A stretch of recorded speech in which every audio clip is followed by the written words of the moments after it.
भी यहाँ की जो सोसाइटी है उससे आग्रह करता हूँ कि आओ हम सब मिलकर एक पहल करें। हम ज़्यादा ना, मैं कहता हूँ कलर से पीछे जितने गाँव हैं सभी दुकानों पर हम सब लोग कहें कि हम कोई नशे वाली चीज़ यहाँ ना सर्व करें। ये एकजुट हो जाइए और इस इलाके में जिन जिन दुकानों पर नशीले पदार्थ बेचे जा रहे हैं, दुकानों से वो चीज़ें हटाने का प्रयास करें। अपने माँ बाप से भी ये प्रार्थना रहेगी कि वो अपना बच्चा आपका 2-2 दिन अगर आपसे कहीं दूर बैठता है, कहीं बातचीत करता है, किसी नौजवान के साथ अपनी संगत लगाता है, किसी से बैठता जुता है, तो कम से कम माँ बाप का ध्यान उसके ऊपर प्रति रहना चाहिए। माँ बाप माताओं बहनों से प्रार्थना रहेगी कि वो इस बात का गुस्सा ना करें कि हमारे बच्चे की कोई टुकाई कर रहा है।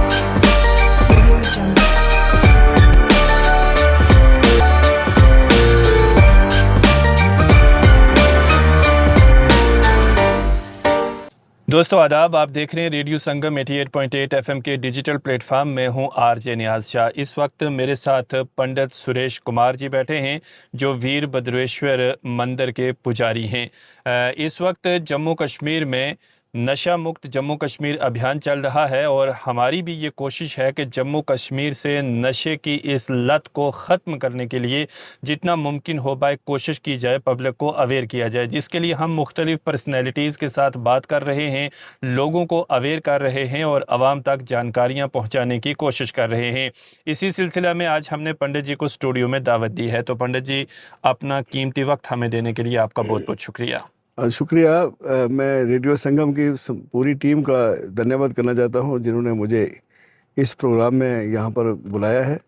जी, तो पंडित जी, इस वक्त जो है वो पूरे जम्मू कश्मीर में नशा मुक्त जम्मू कश्मीर अभियान चलाया जा रहा है। आप इस वक्त जो है वो कम्युनिटी के एक रहबर के तौर पर, रिलीजियस हेड के तौर पर काम कर रहे हैं। तो इस अभियान के तहत आपका क्या मैसेज रहेगा पब्लिक के लिए?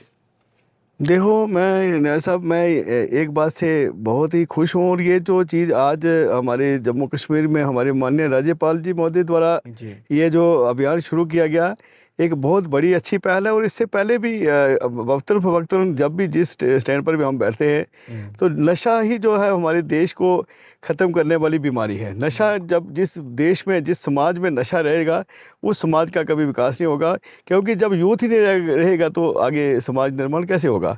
इसलिए हमारे नौजवानों को नशे से बचाने के लिए जो माननीय उपराज्यपाल जी के द्वारा पद यात्रा निकाली गई, इससे लोगों को बड़ी प्रेरणा मिली है और लोगों के अंदर जागरूकता पैदा हुई है।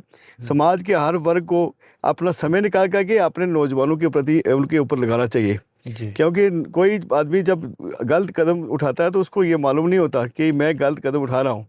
उसको उस रास्ते से दूसरे रास्ते की तरफ डाइवर्ट करने की ज़रूरत होती है, क्योंकि हम लोग आंख मूंद कर बैठे रहेंगे तो वो दिन दूर नहीं जिस दिन हम नौजवानों से हाथ धो बैठेंगे। पंडित जी, इस वक्त आप देखते हैं कि हमारे जो नौजवान हैं वो कहीं ना कहीं किसी न किसी तरीके से गलत संगत में चले जाते हैं और फिर वो इस नशे जैसी बुरी बीमारी में मुब्तला हो जाते हैं।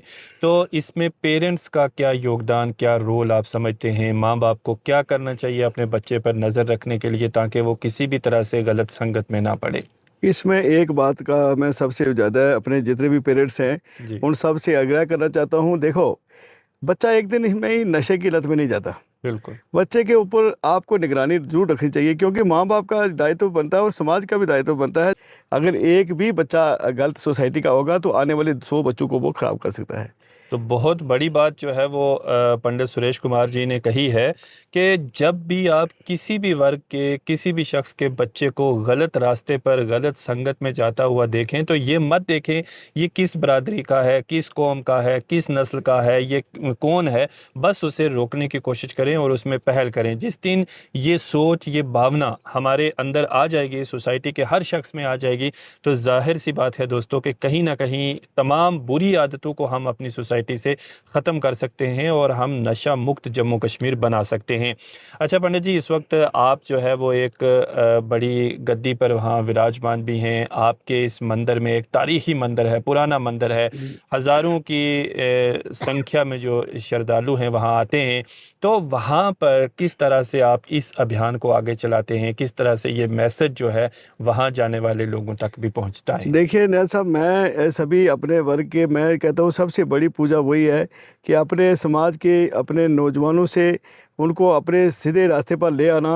अपने अपने मैं सभी को ये कहता हूँ, मैं मंदिर का पुजारी जरूर हूँ, लेकिन मैं बैठ कर के वहाँ पर यही मैसेज देता हूँ सबको कि ईश्वर एक है, उसने सभी को मानने के रास्ते अलग से बताए हैं। तो किसी भी धर्म में ये नहीं लिखा है कि कोई आप गलत काम करो। सब चीज़ों का, बुरी आदतों से बचने के लिए ही सबको कहा गया है। जो अच्छे मन से पहले साफ़ हो जाओ।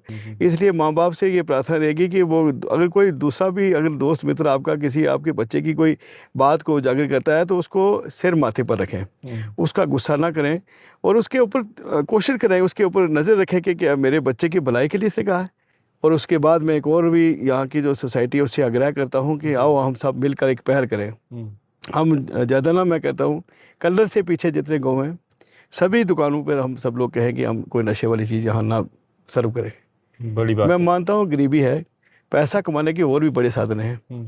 अगर आप लोग खुल्लम खुल्ला इस प्रकार से नशे की चीज़ें जो है शराब बीड़ी सिगरेट जब परोसोगे तो वो एक दिन आपके बच्चों को भी इसकी लत पड़ेगी। पंडित सुरेश कुमार जी ने जैसे अच्छा सुझाव दिया है कि हमारी दुकानों पर इस सोसाइटी के लोगों को पैगाम भी दिया है कि आप आइए, एकजुट हो जाइए और इस इलाके में जिन जिन दुकानों पर नशीले पदार्थ बेचे जा रहे हैं, चाहे वो बीड़ी सिगरेट है, चाहे वो तंबाकू है, चाहे वो शराब है, कोई भी नशा आवर चीज़ है, तो हम उन दुकानों से वो चीज़ें हटाने का प्रयास करें ताकि हमारे बच्चे जो हैं वो इस लत में ना पड़ें। और साथ ही साथ पंडित जी ने एक और सुझाव और एक बड़ी अच्छी बात की है कि जब भी आपके बच्चे की कहीं पर टोकाई होती है, यानी उसे रोका जाता है और आपके साथ बात की जाती है, मशवरा किया जाता है कि आपका बच्चा हमने ऐसी गलत संगत में देखा या ऐसा काम करता हुआ देखा, तो उस शख्स के साथ बहस करने के बजाय आप उसका शुक्रिया अदा करें और उस बच्चे के साथ जो है वो उसकी काउंसलिंग करें। अगर वो कहीं ना कहीं गलत रास्ते पर खुदा न खास्ता जा रहा है तो ताकि वो वापस लौट आए। तो पंडित जी, आखिर में आपने बहुत सारी अच्छी बातें तो बता ही दी हैं, लेकिन कोई और मैसेज, कोई और पैगाम अगर आप देना चाहें तो। मेरा यही है, मैं सबसे अपने नौजवानों से ये आग्रह करता हूँ, आओ मैं उनको दावत देता हूँ, आओ हम खेल के मैदान में आ जाए। नशा की तरफ अपना नशा मुक्त अभियान के अंदर हम खेल के मैदान में आकर के उसको खेल के मैदान से हरा करके बाहर भगा के फेंकें। हम ऐसी प्रतियोगिताएं यहाँ पर चलाएं, ऐसे खेल कूद में ऐसी जो लोगों के अंदर जो कंपटीशन करवाएं ताकि बच्चों के अंदर वो चीज़ें आए ना, वो खुराक और अच्छी चीज़ें खाएं, ये गलत चीज़ों का सेवन ना करें। ऐसे नशा तम्बाकू गुटखा खैनी जो भी है, ये सारी चीज़ें एक ना एक दिन उसकी जीवन की लीला को ख़त्म कर देंगे। इसलिए नौजवानों से ये प्रार्थना रहेगी कि वो पढ़ाई लिखाई के साथ साथ अपने आप में भी ये देखें कि हमारा जीवन कितना बड़ा लंबा है जी। अगर इसमें हम नशा, छोटा सा नशा भी छोटी उम्र में शुरू कर देंगे तो आगे जीवन में तो जीवन लंबा चलने वाला ही नहीं है। पहले लोगों की उम्रें जो है कितनी अच्छी होती थी, 100-120 साल की उम्र में फिट फार लोग रहते थे। आज 5-10 साल के बच्चे को कोई 5 केजी चीज़ उठाने के लिए नहीं है, उसके बस की बात नहीं है। उसका कारण यही है कि हम अपने बच्चों को बाहर नहीं भेजना चाहते, अपने लोगों के साथ मेल मिलापने रखते थे। जैसे पहले लोगों के साथ क्या होता था कि एक दूसरे के साथ घास कटाई में इकट्ठे होते थे, शादी विवाह में इकट्ठे होकर के एक दूसरे का काम में हाथ बटाते थे। आज वो सारी चीज़ें जब बाहर हो गई हैं, बच्चे को आपने एक कमरे में कैद कर दिया है तो वो एक ना एक दिन नशे की लत में आएगा। तो दोस्तों, अपने बच्चों पर ख़ास नज़र रखें, अपने नौजवानों पर ख़ास नज़र रखें और आपके इलाके, गली मोहल्ले, शहर नुक्कड़ में कोई भी अगर ऐसा शख्स आपको नज़र आ रहा है, दिखाई दे रहा है, जो कहीं ना कहीं आपको लगता है कि वो ड्रग पेडलर है और हमारी नौजवान नस्ल को तबाह करने में उसका योगदान है, हाथ है, तो आप फ़ौरन जो है वो पुलिस तक उसकी बात को पहुँचाएँ ताकि उस पर कार्रवाई की जा सके। अगर आज आप खामोश रहेंगे तो आने वाली नस्लों के लिए आप जो है वो घड़ा घोंट रहे हैं। आपको आवाज़ उठानी है और नशा मुक्त जम्मू कश्मीर अभियान में अपना योगदान देना है। तो पंडित जी, हमारे स्टूडियो में आने के लिए, ये कीमती बातें करने के लिए आपका बहुत बहुत शुक्रिया। धन्यवाद।